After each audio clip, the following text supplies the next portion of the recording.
तोरी ना टूटै छोरी ना छूटै, ऐसी माधो खिंच तनी। दिन सरैन मन माहि बसत है, तू कर कृपा प्रभ अपनी।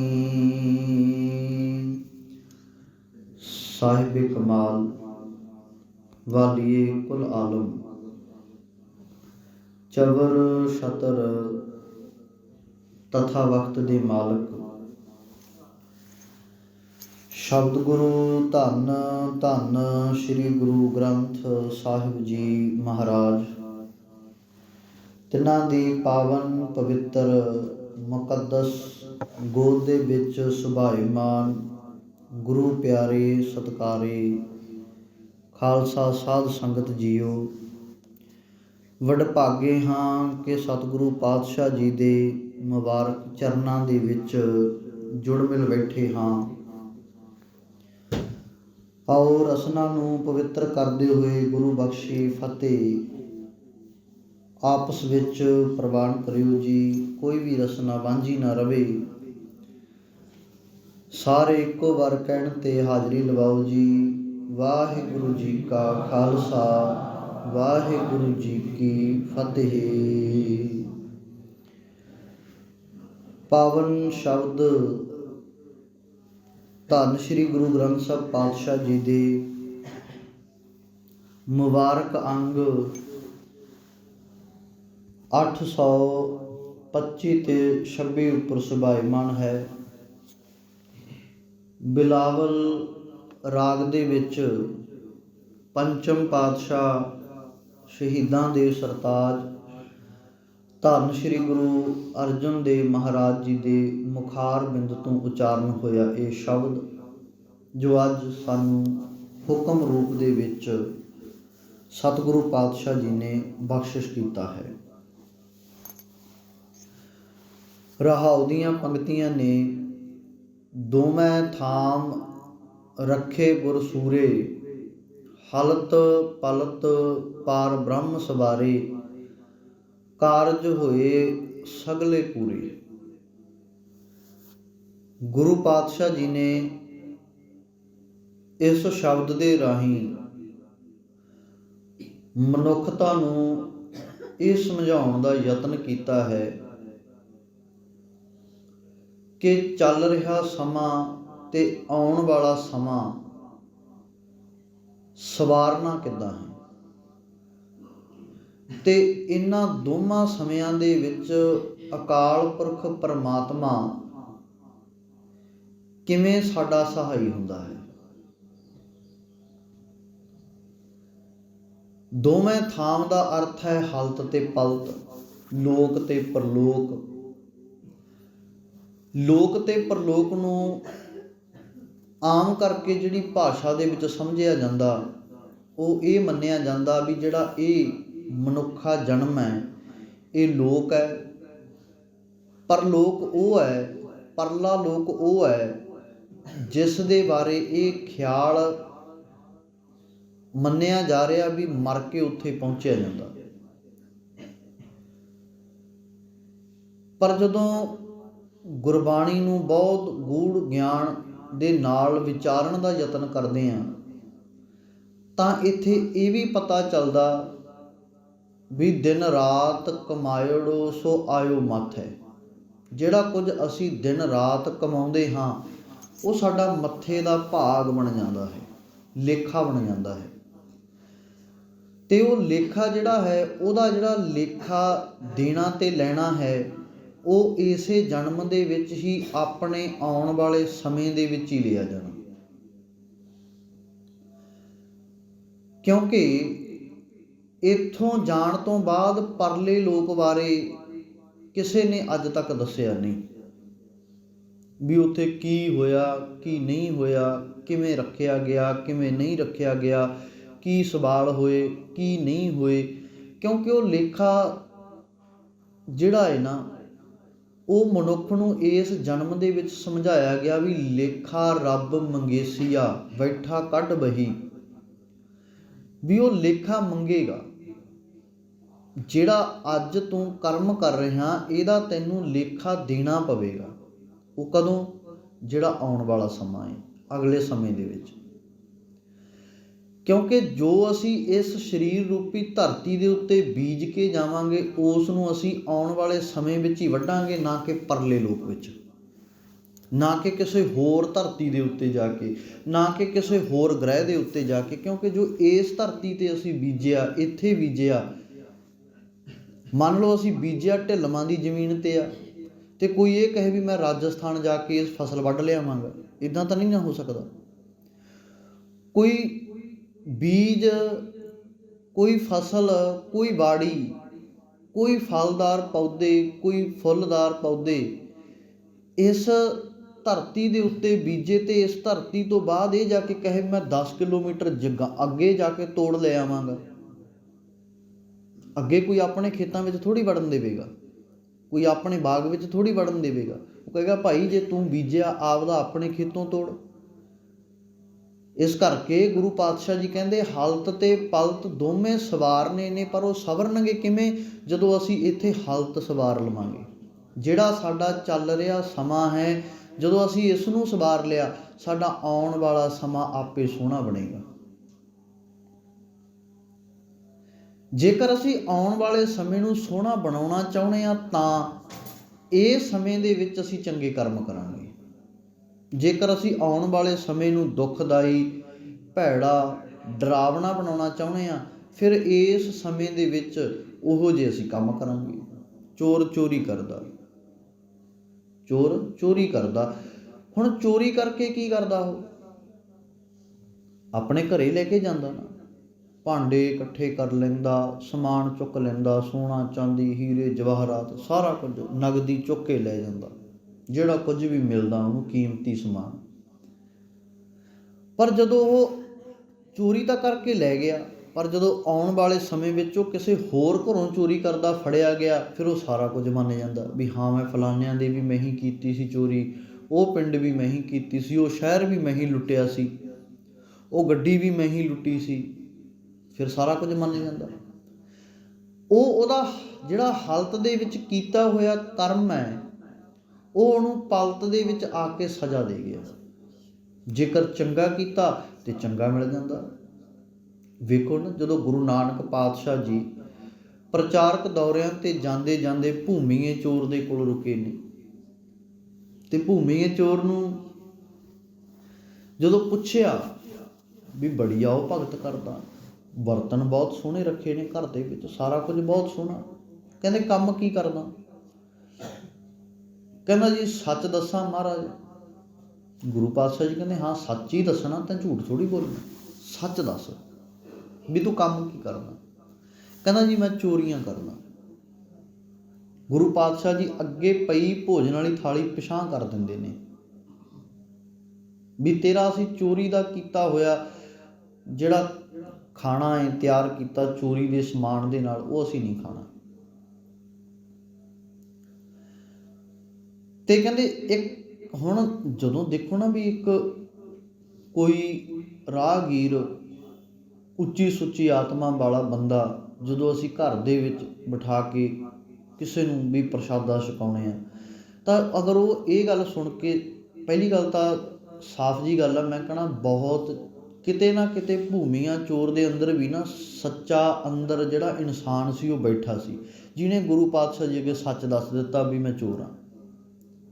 ਸਾਡੇ ਵਰਗਾ ਤਾਂ ਮੰਨਦਾ ਹੀ ਨਹੀਂ, ਨਾ ਮੰਨੇ ਵੀ ਅਸੀਂ ਕੀ ਹਾਂ, ਕਿਉਂਕਿ ਐਡਵਾਂਸ ਟੈਕਨੋਲੋਜੀ ਦੇ ਅਸੀਂ ਪਾਏਦਾਰ ਬਣ ਗਏ ਨਾ, ਹੱਕਦਾਰ ਬਣ ਗਏ ਵੀ ਸ਼ਾਇਦ ਅਸੀਂ ਲੁਕੋ ਲਵਾਂਗੇ, ਲੁਕ ਜਾਵੇਗਾ। ਨਹੀਂ, ਉਹ ਮਾਲਕ ਦੇਖ ਰਿਹਾ ਹੈ, ਉਹ ਤਾਂ ਅੰਦਰ ਦੀ ਜਾਣਨ ਵਾਲਾ ਹੈ, ਉਹ ਤੋਂ ਕੀ ਲੁਕੋ।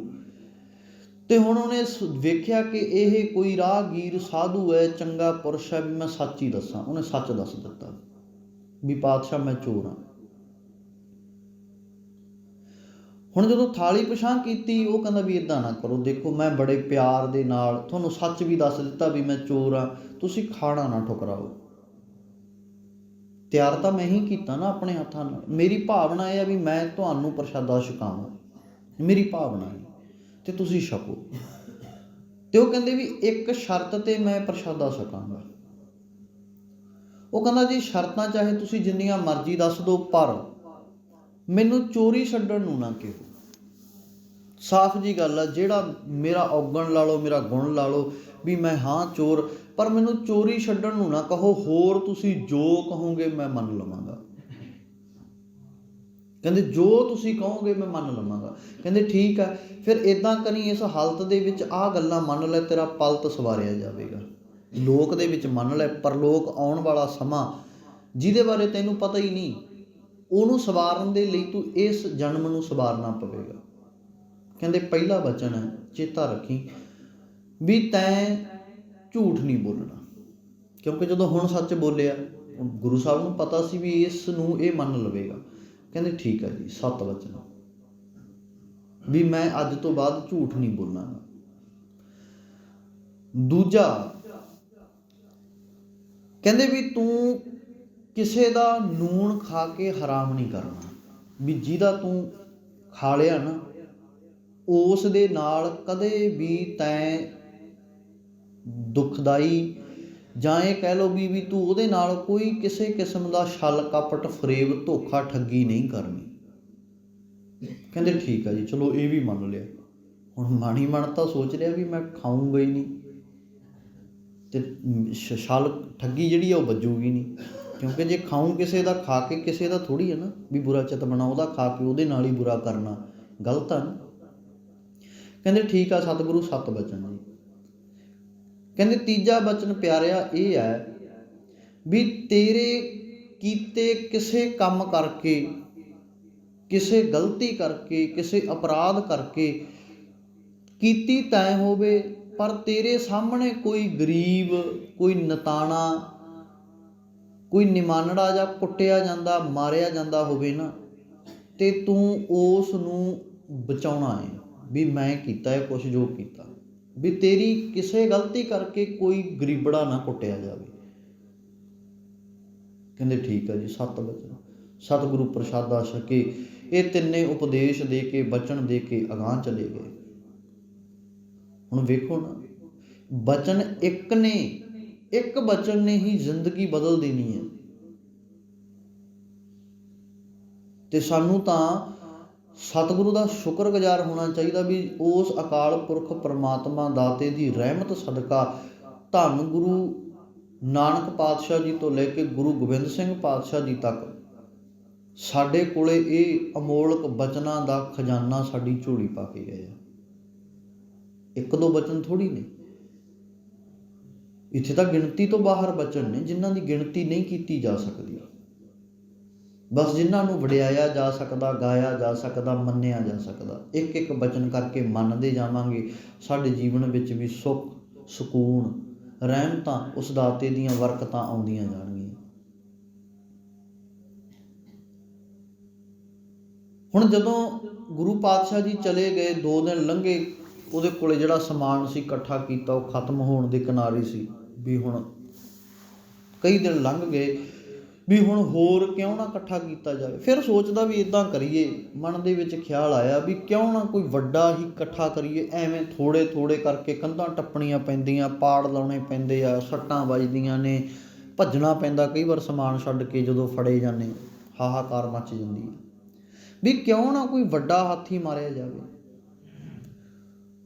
ਹੁਣ ਨਾਲ ਦੀ ਰਿਆਸਤ ਦਾ ਰਾਜਾ ਸੀ ਜਿਹੜਾ, ਉਹਦੇ ਧਿਆਨ ਵਿੱਚ ਆ ਗਿਆ ਵੀ ਕਿਉਂ ਨਾ ਰਿਆਸਤ ਦੇ ਵਿੱਚੋਂ ਹੀ ਲੁੱਟਿਆ ਜਾਵੇ। ਜਿਹਦੇ ਕੋਲੇ ਹੈ ਹੀ 40-50 ਪਿੰਡਾਂ ਦਾ ਇਕੱਠਾ ਕੀਤਾ ਹੋਇਆ, ਉਹਦੇ ਕੋਲ ਤਾਂ ਬਹੁਤ ਹੋਵੇਗਾ। ਵੀ ਹੈਗਾ ਤਾਂ ਉਹ ਵੀ ਲੁਟੇਰਾ ਹੀ ਹੈ ਨਾ, ਲੁੱਟਦਾ, ਲੋਕਾਂ ਨੂੰ ਡਰਾ ਧਮਕਾ ਕੇ ਟੈਕਸ ਲੈਂਦਾ।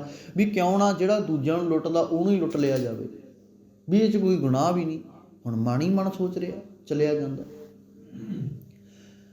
ਘੋੜੇ ਦੀ ਲਗਾਮ ਫੜੀ ਹੋਈ ਹੈ, ਸਵਾਰ ਹੁੰਦਾ ਘੋੜੇ ਉੱਤੇ, ਕੱਪੜੇ ਸੋਹਣੇ ਪਾਇਆ ਰਾਜਿਆਂ ਵਾਲੇ, ਤੇ ਚਲਿਆ ਜਾਂਦਾ।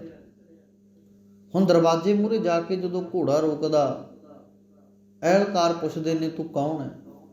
ਉਹ ਮੂਹਰੋਂ ਕਹਿੰਦਾ ਚੋਰ ਹਾਂ। ਜਦੋਂ ਇੰਨੀ ਗੱਲ ਕਹਿੰਦਾ, ਉਹ ਦਰਵਾਜ਼ਾ ਖੋਲ੍ਹ ਦਿੰਦੇ ਨੇ ਹੱਸਦੇ ਹੋਏ ਵੀ ਲੈ, ਘੋੜੇ ਉੱਤੇ ਸਵਾਰ ਹੋ ਕੇ ਆਇਆ ਤੇ ਕੱਪੜੇ ਰਾਜਿਆਂ ਵਾਲੇ ਪਾਏ ਨੇ, ਦੱਸੀ ਚੋਰ ਜਾਂਦਾ। ਉਹਨਾਂ ਨੂੰ ਇਹ ਹੋ ਗਿਆ ਨਾ ਵੀ ਸਾਨੂੰ ਇਹ ਗੱਲ ਕਹਿ ਰਿਹਾ ਵੀ ਤੁਹਾਨੂੰ ਅੱਖਾਂ ਫੁੱਟੀਆਂ, ਦਿਸਦਾ ਨਹੀਂ ਵੀ ਮੈਂ ਰਾਜਾਂਗਾ, ਵੀ ਇਸ ਕਰਕੇ ਉਸ ਭਾਵ ਦੇ ਵਿੱਚ ਕਿਹਾ ਵੀ ਚੋਰ ਹਾਂ। ਤੇ ਉਹਨੂੰ ਅੰਦਰ ਲੰਘਾ ਦਿੱਤਾ ਜਾਂਦਾ। ਘੋੜਾ ਤਬੇਲੇ ਕੋਲ ਬੰਨ੍ਹ ਕੇ, ਜਿੱਥੇ ਬਾਕੀ ਘੋੜੇ ਖੜੇ ਹੁੰਦੇ ਨੇ ਉੱਥੇ ਕਿੱਲੇ 'ਤੇ ਬੰਨ੍ਹ ਕੇ ਅੰਦਰ ਚਲਿਆ ਜਾਂਦਾ। ਅੱਗੇ ਕੋਈ ਨਹੀਂ ਰੋਕਦਾ, ਕੋਈ ਨਹੀਂ ਪੁੱਛਦਾ। ਜਾ ਕੇ ਦੇਖਦਾ, ਲੱਭਦਾ ਤੋਸ਼ਾਖਾਨਾ ਅਤੇ ਮੋਦੀਖਾਨਾ ਇਕੱਠੇ ਹੁੰਦੇ ਨੇ, ਉੱਥੇ ਚਲਿਆ ਜਾਂਦਾ। ਅਤੇ ਜਦੋਂ ਸਾਰਾ ਸਮਾਨ ਕੀਮਤੀ ਇਕੱਠਾ ਕਰ ਲੈਂਦਾ, ਪੈਸਾ, ਸੋਨਾ, ਚਾਂਦੀ, ਹੀਰੇ ਜਵਾਹਰਾਤ, ਮੋਤੀ, ਹੋਰ ਕੀਮਤੀ ਪੁਸ਼ਾਕਾਂ ਸਾਰੀਆਂ ਇਕੱਠੀਆਂ ਕਰਕੇ ਨਾ 2 ਗੰਢੜੀਆਂ ਬੰਨ੍ਹ ਲੈਂਦਾ। ਹੁਣ ਗੰਢੜੀਆਂ ਬੰਨ੍ਹ ਕੇ ਕਹਿੰਦਾ ਕਿਉਂ ਨਾ ਵੀ ਕੁਝ ਰਾਸ਼ਨ ਵੀ ਲੈ ਜਾਈਏ, ਹੋਰ 4 ਦਿਨਾਂ ਦਾ ਸਰ ਜਾਵੇਗਾ। ਪੈਸੇ ਧਨ ਦੌਲਤ ਨਾਲ ਤਾਂ ਚੱਲੀ ਜਾਵੇਗਾ ਜਿੰਨਾ ਸਮਾਂ ਲੰਘੇਗਾ, ਸਾਲ 6 ਮਹੀਨੇ 2 ਸਾਲ, ਵੀ ਕਿਉਂ ਨਾ ਰਾਸ਼ਨ ਵੀ ਲੈ ਜਾਈਏ। ਹੁਣ ਰਾਸ਼ਨ ਚੁੱਕੀ ਜਾਂਦਾ। ਹੁਣ ਹਨੇਰਾ ਹੋਣ ਦੇ ਕਰਕੇ, ਕਿਉਂਕਿ ਚਾਨਣ ਕੀਤਾ ਨਹੀਂ, ਪਤਾ ਲੱਗ ਜਾਵੇਗਾ ਵੀ ਕੋਈ ਅੰਦਰ ਵੜਿਆ ਹੋਇਆ। ਅਤੇ ਹੁਣ ਚੱਕ ਕੇ ਦੇਖੀ ਜਾਂਦਾ ਵੀ ਕਿਹੜੀ ਚੀਜ਼ ਚੱਕਣ ਵਾਲੀ ਆ, ਕਿਹੜੀ ਛੱਡਣ ਵਾਲੀ ਆ। ਉੱਧਰੋਂ ਵੀ 1 ਪੰਡ ਇਕੱਠੀ ਕਰ ਲੈਂਦਾ, ਸਮਾਨ ਭਰ ਕੇ, ਥੋੜ੍ਹਾ ਕਰਕੇ। ਅਤੇ ਆਖਰ ਨੂੰ ਨਮਕ ਦੇ ਵਿੱਚ ਹੱਥ ਪੈਂਦਾ। ਜਦੋਂ ਡਲੀ ਚੱਕਦਾ ਨਾ, ਜੀਭ 'ਤੇ ਲਾਉਂਦਾ, ਅਤੇ ਉਹਦੀ ਬਚਨ ਯਾਦ ਆ ਜਾਂਦਾ ਗੁਰੂ ਸਾਹਿਬ ਦਾ, ਵੀ ਨਮਕ ਖਾ ਕੇ ਹਰਾਮ ਨਹੀਂ ਕਰਨਾ। ਉਹ ਛੱਡ ਜਾਂਦਾ। ਬੰਨਿਆ ਬਣਾਇਆ ਸਮਾਨ ਛੱਡ ਕੇ ਚਲਿਆ ਨਾ। ਕਹਿੰਦਾ ਛੱਡ, ਇੱਥੇ ਹੁਣ ਇਹ ਰਿਆਸਤ ਦਾ ਰਾਜਾ ਨਹੀਂ, ਕੋਈ ਹੋਰ ਸਹੀ, ਦੂਜੀ ਰਿਆਸਤ ਦਾ ਰਾਜਾ ਲੁੱਟ ਲਵਾਂਗੇ, ਨੰਬਰਦਾਰ ਲੁੱਟ ਲਵਾਂਗੇ ਪਿੰਡ ਦਾ, ਕੋਈ ਵਜ਼ੀਰਦਾਰ ਲੁੱਟ ਲਵਾਂਗੇ, ਵੀ ਹੋਰ ਧਨਾੜ ਸਹੀ, ਕੋਈ ਗੱਲ ਨਹੀਂ।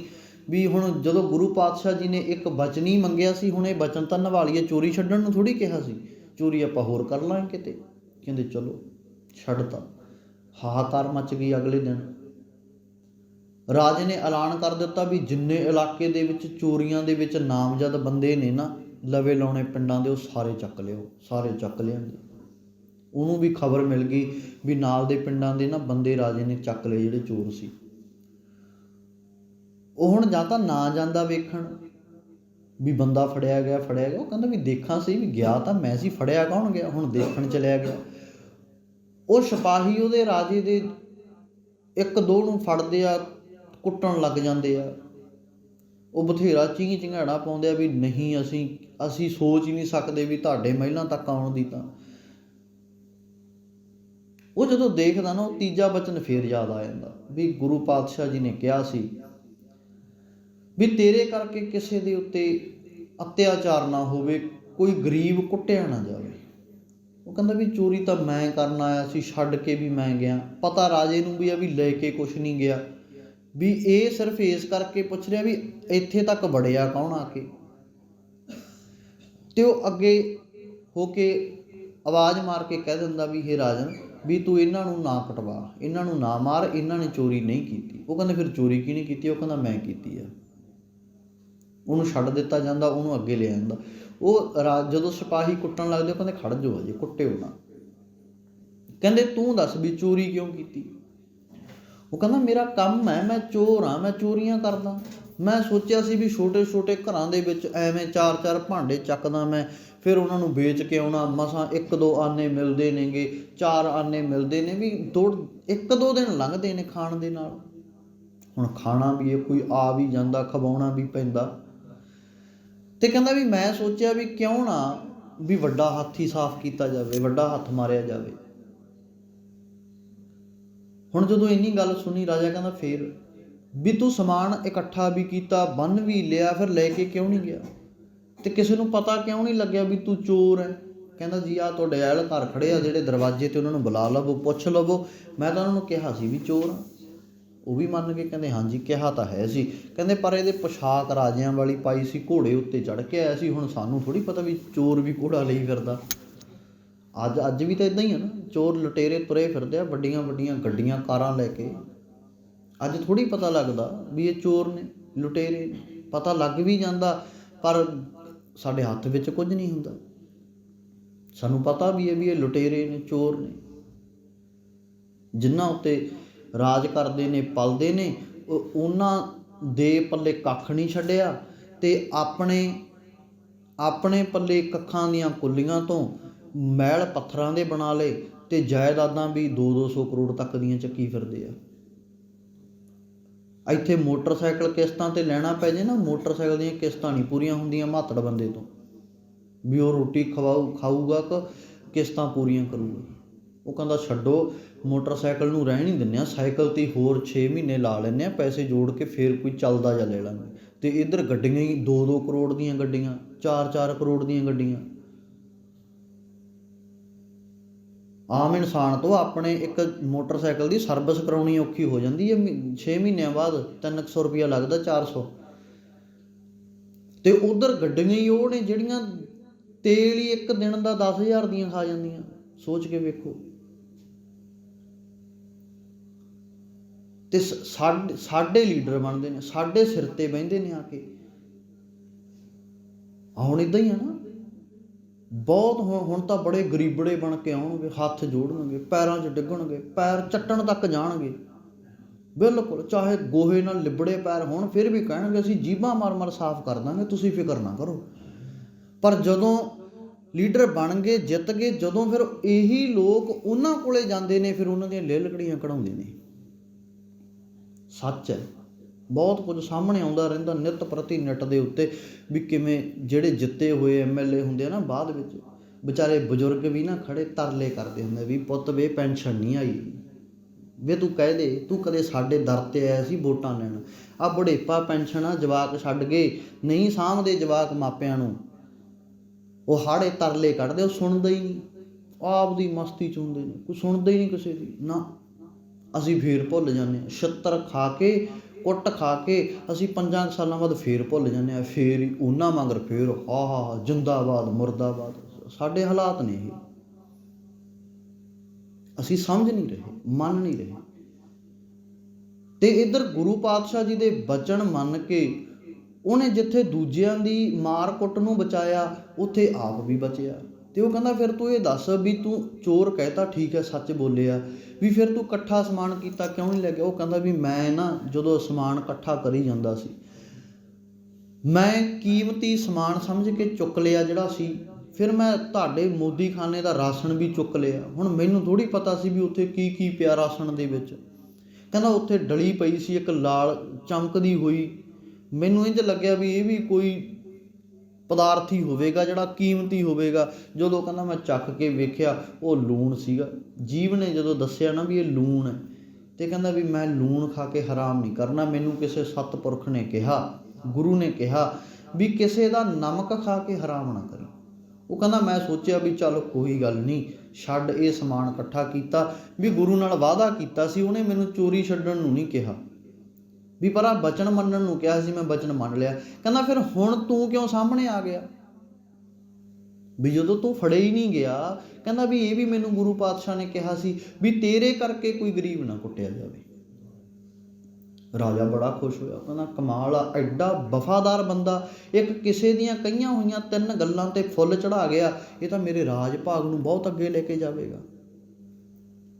ਉਹ ਕਹਿੰਦਾ ਚੰਗਾ ਫਿਰ ਇੱਦਾਂ ਕਰ ਵੀ ਜਿਹੜਾ ਖਜ਼ਾਨਾ ਤੂੰ ਇਕੱਠਾ ਕਰਦਾ ਸੀ ਨਾ, ਉਹ ਖਜ਼ਾਨੇ ਦਾ ਤੈਨੂੰ ਮੰਤਰੀ ਬਣਾ ਦਿੰਦਾ, ਖਜ਼ਾਨਾ ਮੰਤਰੀ ਬਣਾਤਾ ਭੂਮੀਆ।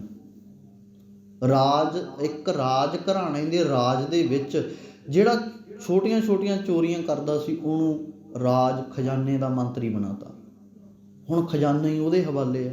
ਉਹ ਕਹਿੰਦੇ ਤੂੰ ਵਰਤ ਨਾ ਵਰਤ, ਕਿਹਨੂੰ ਦੇਣਾ ਕਿਹਨੂੰ ਨਹੀਂ ਦੇਣਾ ਤੇਰੇ ਹਵਾਲੇ ਛੱਡਿਆ। ਬਚਨ ਮੰਨੇ ਤੇ ਬਰਕਤਾਂ ਨੇ, ਸੁਣ ਤੇ ਨਹੀਂ। ਸੁਣ ਕੇ ਤਾਂ ਹੁਣ ਸੁਣ ਕੇ ਜੇ ਉਹ ਵੀ ਚੋਰੀ ਕਰ ਲੈਂਦਾ, ਨੂਣ ਖਾ ਕੇ ਲੈ ਜਾਂਦਾ, ਚੱਕ ਲਿਆਉਂਦਾ ਸਮਾਨ, ਫਿਰ ਕੀ ਕਰ ਲੈਂਦੇ ਉਹਦਾ? ਗੱਲ ਤੇ ਜੀਵਨ ਦੀ ਹੈ ਨਾ।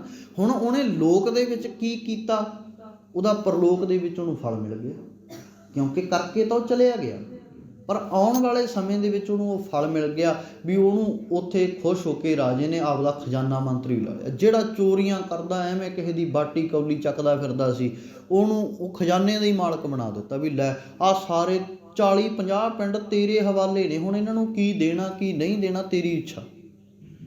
ਜਿਹੜਾ ਦੂਜਿਆਂ ਦੇ ਚੁੱਕਦਾ ਸੀ, ਹੁਣ ਦੂਜਿਆਂ ਨੂੰ ਦੇਣ ਲੱਗ ਪਿਆ। ਬਰਕਤਾਂ ਨੇ ਦਾਤੇ ਦੀਆਂ। ਇਹ ਜਦੋਂ ਅਸੀਂ ਬਚਨ ਮੰਨ ਕੇ ਜ਼ਿੰਦਗੀ ਵਿੱਚ ਕਮਾ ਕੇ ਚੱਲਾਂਗੇ ਨਾ, ਉਦੋਂ ਬਰਕਤਾਂ ਹੋਣੀਆਂ ਨੇ। ਦੋਵੇਂ ਥਾਮ ਰੱਖੇ ਗੁਰ ਸੂਰੇ, ਦੋਵੇਂ ਥਾਂ ਉਸ ਗੁਰੂ ਸੂਰਮੇ ਨੇ ਰੱਖ ਲਏ, ਕਿਰਪਾ ਕਰ ਦਿੱਤੀ, ਬਖਸ਼ਿਸ਼ ਕਰ ਦਿੱਤੀ। ਹੁਣ ਮੈਨੂੰ ਉਸ ਨੇ ਦੋਵੇਂ ਥਾਵਾਂ ਦੇ ਉੱਤੇ ਬਚਾ ਲਿਆ, ਲੋਕ ਦੇ ਵਿੱਚ, ਪਰਲੋਕ ਦੇ ਵਿੱਚ ਵੀ। ਇਹ ਕਹਿ ਲਓ ਵੀ ਇਸ ਮਨੁੱਖਾ ਜਨਮ ਦੇ ਵਿੱਚ ਵੀ ਉਸ ਮਾਲਕ ਨੇ ਚੰਗੇ ਗੁਣ ਬਖਸ਼ ਕੇ ਬਚਾ ਲਿਆ। ਉਹਨੇ ਚੰਗੇ ਗੁਣਾਂ ਦੇ ਕਰਕੇ ਮੇਰੀ ਆਤਮਾ ਵੀ ਪਵਿੱਤਰ ਹੋ ਗਈ। ਪ੍ਰੇਮ ਪਟੋਲਾ ਤੈਂਸ਼ੈ ਦਿੱਤਾ ਢਕਣ ਕੂ ਪਤ, ਮੇਰੀ ਗੁਣਾਂ ਦਾ, ਪ੍ਰੇਮ ਦਾ ਪਲੀਤਾ ਦੇ ਦਿੱਤਾ, ਜਿਸ ਦੇ ਨਾਲ ਮੈਂ ਆਪਣੀ ਇੱਜ਼ਤ ਨੂੰ ਢੱਕ ਕੇ ਉਸ ਸੱਚੇ ਮਾਲਕ ਦੇ ਦਰ ਤੇ ਖੜਾ ਹੋਣ ਜੋਗਾ ਹੋ ਗਿਆ। ਵੀ ਹੁਣ ਮੇਰੀ ਆਤਮਾ ਤੋਂ ਜਦੋਂ ਉਹ ਮਾਲਕ ਪਰਮਾਤਮਾ ਜਿੰਦ ਤੋਂ ਲੇਖਾ ਲਵੇਗਾ ਨਾ, ਤੇ ਉਹ ਜਿੰਦ ਬੜੀ ਗੁਣਵਾਨ ਹੋ ਗਈ ਹੈ। ਹੁਣ ਉਹ ਇੱਜ਼ਤ ਦੇ ਕੱਪੜੇ ਦੇ ਨਾਲ ਢਕੀ ਗਈ ਹੈ, ਕਿਉਂਕਿ ਇਹ ਕਰਮ ਰੂਪੀ ਕੱਪੜਾ ਹੈ ਜਿਹੜਾ ਮਾਲਕ ਜੀ ਨੇ ਇੱਜ਼ਤ ਢਕਣ ਦੇ ਲਈ ਦਿੱਤਾ ਹੈ। ਕਰਮੀ ਆਵੇ ਕੱਪੜਾ, ਨਦਰੀ ਮੋਖ ਦਵਾਰ। ਜਦੋਂ ਕਰਮ ਰੂਪੀ ਕੱਪੜਾ ਸਾਡਾ ਪਵਿੱਤਰ ਹੋ ਗਿਆ ਨਾ, ਇੱਜ਼ਤ ਵਾਲਾ ਹੋ ਗਿਆ, ਬੇਦਾਗ ਹੋ ਗਿਆ, ਤੇ ਉਦੋਂ ਫਿਰ ਸਤਿਗੁਰੂ ਦੀ ਨਦਰ ਦੇ ਵਿੱਚ ਸਾਡੀ ਪ੍ਰਵਾਨਗੀ ਹੈ, ਮੁਕਤੀ ਹੈ। ਫਿਰ ਮੁਕਤੀ ਹੋ ਜਾਣੀ ਹੈ। ਸਿਮਰਤ ਨਾਮ ਕੋਟ ਜਤਨ ਭਏ, ਸਾਧ ਸੰਗ ਮਿਲ ਹਰ ਗੁਣ ਗਾਏ, ਜਮ ਦੂਤਨ ਕਉ ਤਰਾਸ ਅਹੇ। ਹੁਣ ਤਾਂ ਜਮਦੂਤਾਂ ਦਾ, ਭੈੜੇ ਔਗਣਾਂ ਦਾ ਤਰਾਹ ਨਿਕਲ ਗਿਆ, ਕਿਉਂਕਿ ਸੰਗਤ ਵਿੱਚ ਬਹਿ ਕੇ ਮੈਨੂੰ ਜਪਣਾ ਆ ਗਿਆ। ਤੇ ਜਦੋਂ ਜਪਦੇ ਰਹੇ ਉਦੋਂ ਗੁਰੂ ਨੇ ਕਿਰਪਾ ਕਰ ਦਿੱਤੀ, ਸਿਰ ਤੇ ਮਿਹਰ ਭਰਿਆ ਹੱਥ ਰੱਖ ਦਿੱਤਾ। ਗੁਰ ਹਾਥ ਧਰਿਓ ਮੇਰੇ ਮਾਥਾ, ਗੁਰੂ ਨੇ ਕਿਰਪਾ ਕਰ ਦਿੱਤੀ, ਹੱਥ ਬਖਸ਼ਿਸ਼ ਦਾ ਹੱਥ ਰੱਖ ਦਿੱਤਾ। ਹੁਣ ਮੈਂ ਇਸ ਸੰਸਾਰ ਦੀ ਕਾਰ ਦੇ ਵਿੱਚ ਉਲਝਿਆ ਨਹੀਂ, ਹੁਣ ਮੈਂ ਸੰਸਾਰ ਦੀ ਕਾਰ ਨੂੰ ਸੁਲਝਾਉਣ ਲੱਗ ਪਿਆ ਹਾਂ।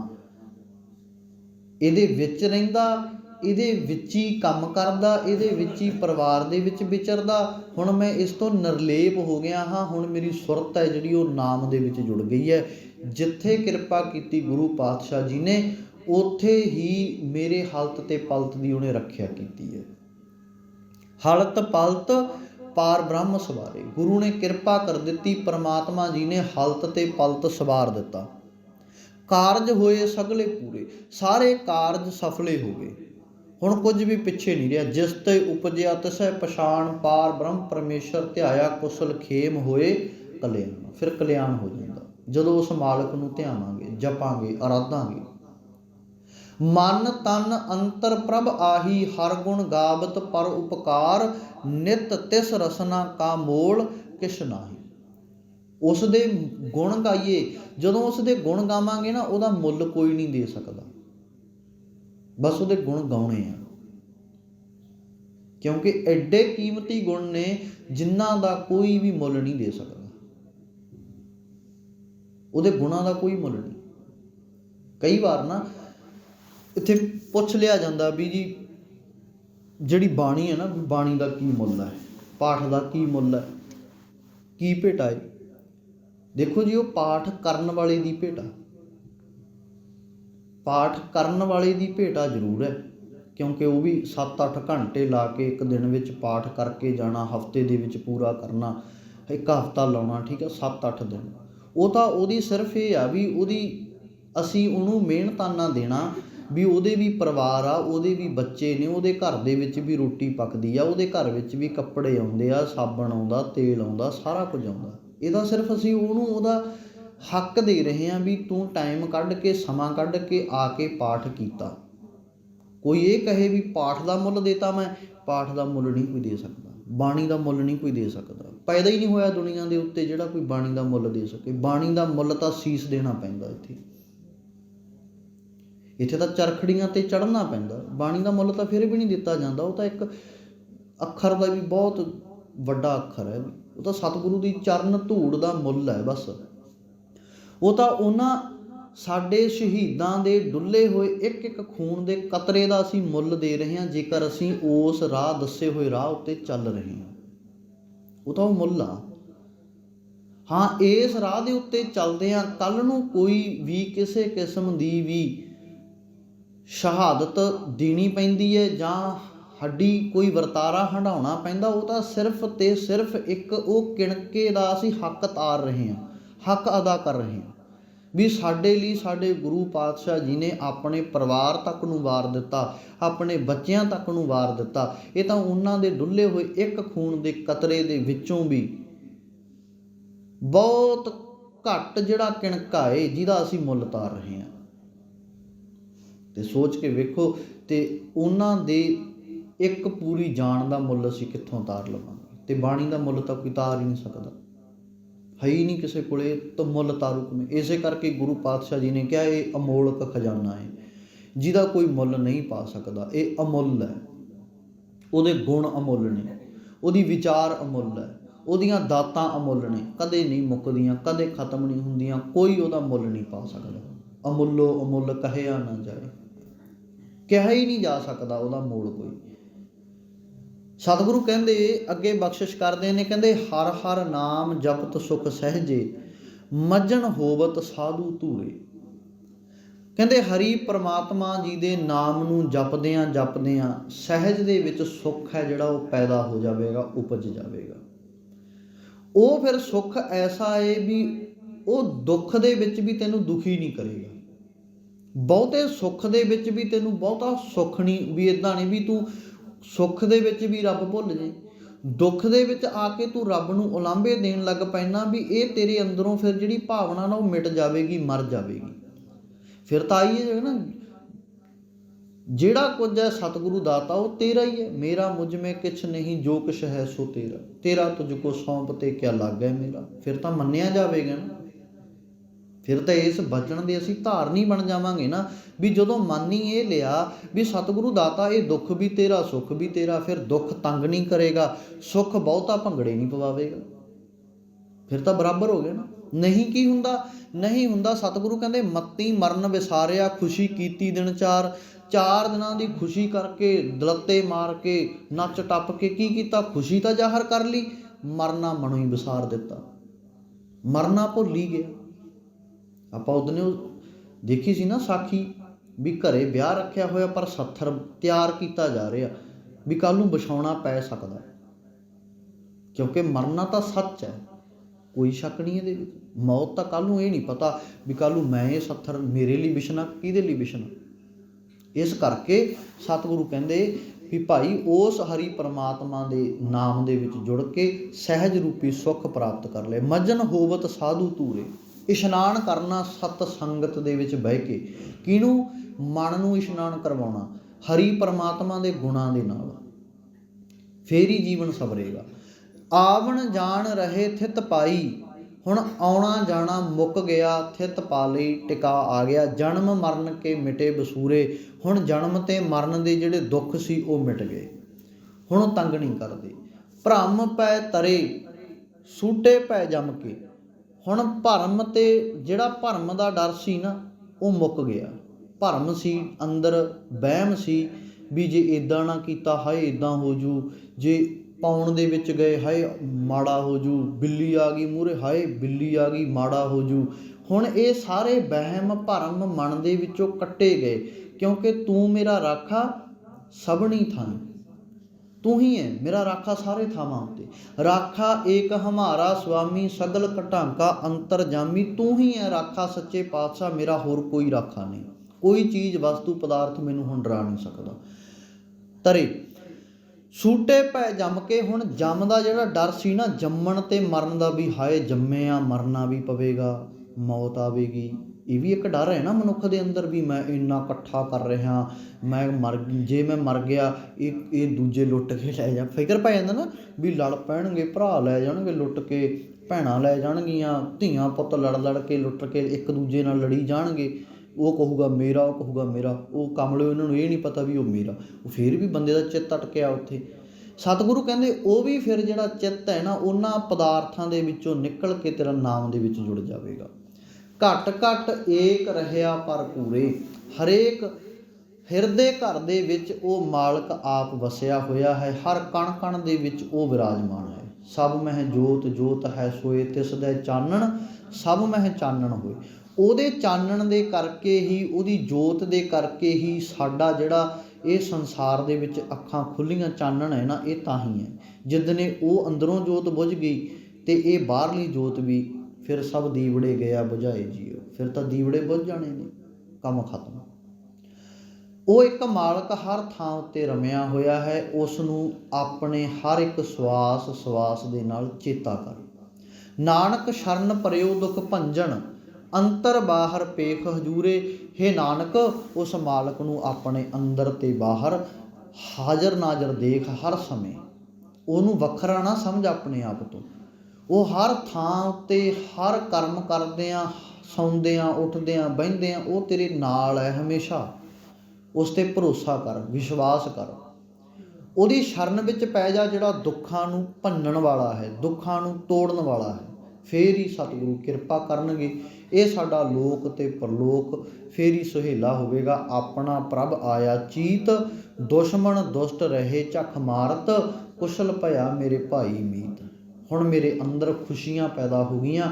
ਜਿਹੜੇ ਦੁਸ਼ਮਣ ਸੀ ਉਹ ਸਿਰਫ ਝੱਖਾਂ ਮਾਰਨ ਜੋਗੇ ਰਹਿ ਗਏ। ਸਤਿਗੁਰੂ ਕਿਰਪਾ ਕਰੇ, ਆਪ ਸਭਨਾਂ ਦੀਆਂ ਹਾਜ਼ਰੀਆਂ ਤਿਲ ਫੁੱਲ ਭਟਾਵਾਂ ਸਤਿਗੁਰੂ ਜੀ ਦਰ ਪ੍ਰਵਾਨ ਕਰਨ। ਮੇਰੀਆਂ ਭੁੱਲਾਂ ਨਾ ਚਿਤਾਰਨੀਆਂ, ਸਤਿਗੁਰੂ ਦੇ ਚਰਨਾਂ ਵਿੱਚ ਬੇਨਤੀ ਕਰਨੀ, ਕਹਿਣੀ ਕਰਨੀ ਵਿੱਚ ਪ੍ਰਪੱਕਤਾ ਆ ਜਾਵੇ। ਸਭਨਾਂ ਨੂੰ ਨਾਮ ਦੀ ਦਾਤ ਮਿਲ ਜਾਵੇ। ਫੇਰ ਹੀ ਇਹ ਲੋਕ ਸੁਖੀਏ, ਪਰਲੋਕ ਸੁਹੇਲੇ। ਨਾਨਕ ਹਰ ਪ੍ਰਭ ਆਪੇ ਮੇਲੇ। ਵਾਹਿਗੁਰੂ ਜੀ ਕਾ ਖਾਲਸਾ, ਵਾਹਿਗੁਰੂ।